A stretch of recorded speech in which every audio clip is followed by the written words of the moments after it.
and welcome to this week's video. In this video, we are going to be doing my March and April reading recap. I don't know if I'm going to continue doing these as bi-monthly reading caps or if I'm going to start doing them as monthly reading recaps. I don't know yet. Just kind of how it's playing out. I don't really love doing my reading recaps. That's why I kind of put them off for so long, but I do know people like having reviews, so let's get right into it. So the first book I'm talking about is Blood Over Brighthaven by Emma Wong. I rated this book 5 out of 5 stars. I love this book. The ending of the book had me sobbing. And then I had to sit and think about it, and sit and think about it and cry some more. And even now when I think about it, I still want to cry. In this book we follow Sayona as she enters into the High Magistrate. She's the first woman to ever enter into the magistrate. It's very much a boys' club. And some of the guys try to make fun of her by giving her lab assistant as a custodian. What Sayona doesn't know, nor the other mages know, is that Tomil was part of they used to be a nomadic society that used to live on the outskirts of the city.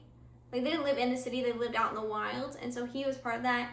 And so when Sayona and Tomil get paired up together, they start working on this big project that they have to present to the magistrate for an expansion, and they ended up discovering something that they probably should not have, and they have to decide what they're going to do with the information that they found out. This book talks over so many important subjects, and I think it does it in such a good way. Obviously, this talks about different feminist movements, how women, even when they're at the best of the best, and they are the best of the best, even in boys' clubs, they still have to fight and are still seen as less than. Sayona is such a good character, because not only is she super good, super intelligent, super smart, super talented, but she also has so many faults. And they aren't like hidden. They're very apparent. She's kind of a selfish character. Selfish in the pursuits of what she is after. So much so that she does not see outside of herself. She does not think about other people.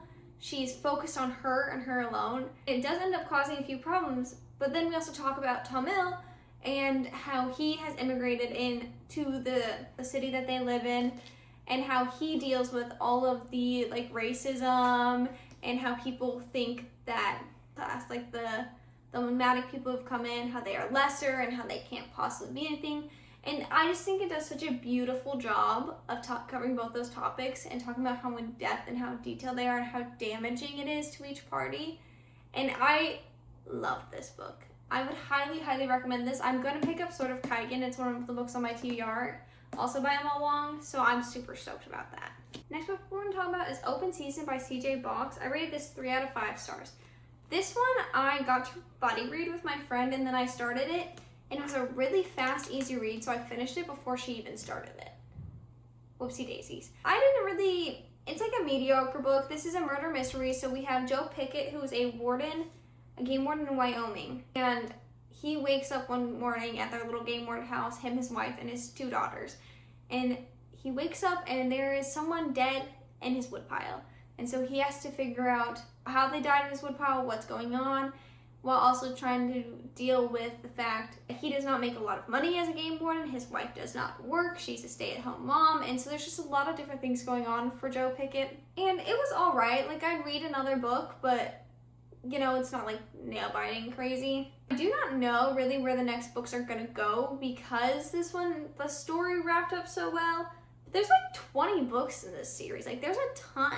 But I mean, I wouldn't recommend this nor not recommend this. I feel like I would recommend this not to my main audience who are probably here for sci-fi fantasy, but if you like a good murder mystery, a little country western, it is funny because they talk about Montana, which is where I'm from. And so it's kind of funny to be like, oh my God, I know that place. But it is small town, game warden, murder mystery. It's neither here nor there. Next up is Dragon Fruit. I rated this 4 out of 5 stars. In this book we follow Hanale and Sam as they look for dragon fruit, which a dragon fruit is a sea dragon's egg. That's what they call it. Sam's mom got put under a sleeping spell many years ago, like 10 or so. And so they need a dragon fruit to be able to wake her. And so Sam and Hanale go out and to try to get a dragon fruit to wake Sam's mother. So that way she can take over the future of the kingdom, because they live in a matriarchal society, which we love. So Sam can't inherit the line unless he marries, and he's not looking too eager to marry. I thought this was really good. I haven't read a book about sea dragons or anything like that in a long time, and it was really nice to see Hanale, because she really loves the sea dragons and cares about them and fights to protect them when other people fight to just get them for profit. There's a little romance subplot if you're into that. Next up is one that I read I listened to it as an audiobook. It's 9 Goblins. I rated it 4 out of 5 stars. I thought this was so funny and so cute. In 9 Goblins, there's a goblin war where the goblins are fighting the humans and other elves and fae because they're kind of taking over like goblin territory. Goblins are like hard to kill. We follow one squadron of goblins as they kind of get teleported to inland of the goblin war, and they have to make it back out to their side to get to safety. And it's really funny. The goblins are really funny. The squadron leader, she, bless her heart, has a lot to deal with between all of her other goblins in her squad, and how she's just trying to keep them all alive and going. And I think they're such characters. It was a good, funny read. It is a shorter read. I would definitely recommend this if you just want a nice little I think it was only like an 8-hour audiobook. I listened to it. So if you want something that's kind of fun and funny, that would definitely be a recommendation. I was giggling the whole time. Next book to talk about is The Starving Saints. I rated this 2 out of 5 stars. I did not like this book. I think it's supposed to kind of be like not body horror, but it's supposed to be like horror, creepy. But I was just kind of annoyed the whole time, and I just wanted it to be over. I feel like some people would like it. I do think people like it. I hated every second of it. From I think I hit 20%, and I was like, I don't think I hit 20%, and I just was like, yeah. Actually, was it more than that? Or maybe I hit 80%, and I was like, eh. I just hit some percentage of the audiobook, and I was like, I really just could care less about this story. But in this story, we are following Focine, who is a sorceress who's been tasked to create a miracle for the castle. First, she created a miracle and got them clean water. The second miracle she was supposed to create was to make food, because these guys, the castle, they are like hunkered down. I can't remember the right word, but they're hunkered down because they're getting attacked from the outside, and so they're running out of water, they're running out of food, so Focine makes a miracle and has it happen. So we follow her. We also follow Servan, who she is like the right-hand woman of the king, kind of the head of the knights, and so she is set to kind of be a watcher for Focine. And we also have Trelia, who is a servant in the castle, but she wants revenge against Servan, and it's just like, I think there was kind of too much going on, and not all of it was fun, and I just didn't like it.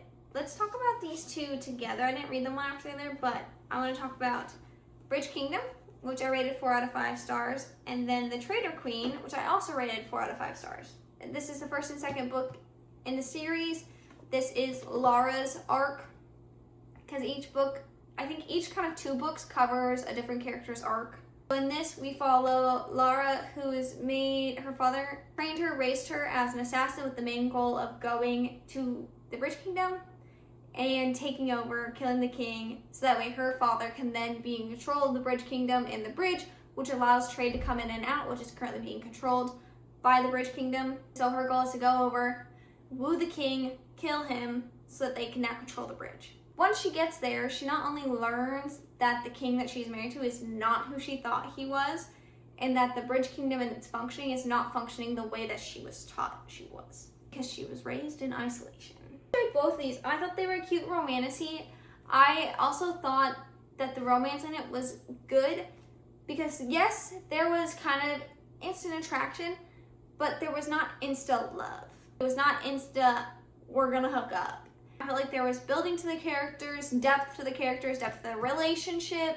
I thought the pacing was really good. I'm excited to read the rest of the books in the series. I'm waiting to get the 4th book, so then I can read 3 and 4 together, and then I'll probably wait to read the 5th and 6th when that eventually comes out. I don't know when it is, because I know the 5th book just came out. but I had a really good time. I thought the characters were great, the story was great. Not as much risk as what I'm used to. I wish we could have had a little bit more risk, but I understand why we didn't. And not only that, I'm really excited to see where the third novel goes, because we got a lot more depth into a lot more characters in the second book that I'm really eager to see their story and see how it gets expanded on. So next up, we're talking about another one of my tried and trues that you've probably heard me talk about before because I've talked about them multiple times. It's The Warriors. This is the 7th Helldivers book. I rated it 5 out of 5 stars. If you saw my 24-hour reading vlog, you would have seen me sobbing.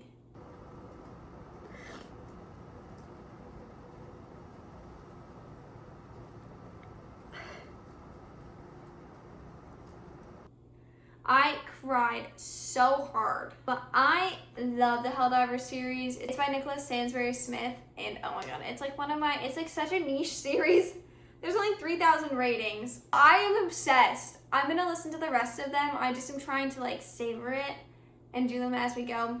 Helldivers starts out, because this is the 7th book that I'm on, but it starts out as the war is taking place on Earth, and they used nukes and bombed all of Earth, so a few survivors a couple hundred survivors were up in all these airships in X amount of feet above the atmosphere, out of the radiation, or as far out of the radiation as they can get.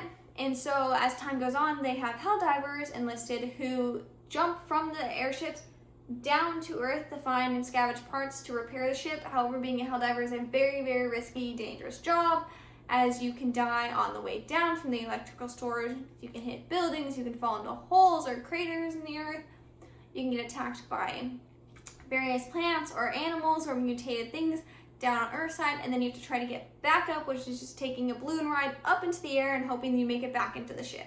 It's very dangerous. We follow our main character, Xavier X, and he's kind of the unkillable man. He's survived the most dives of a Helldiver ever, and we kind of just follow him and his crew as they do a few dives.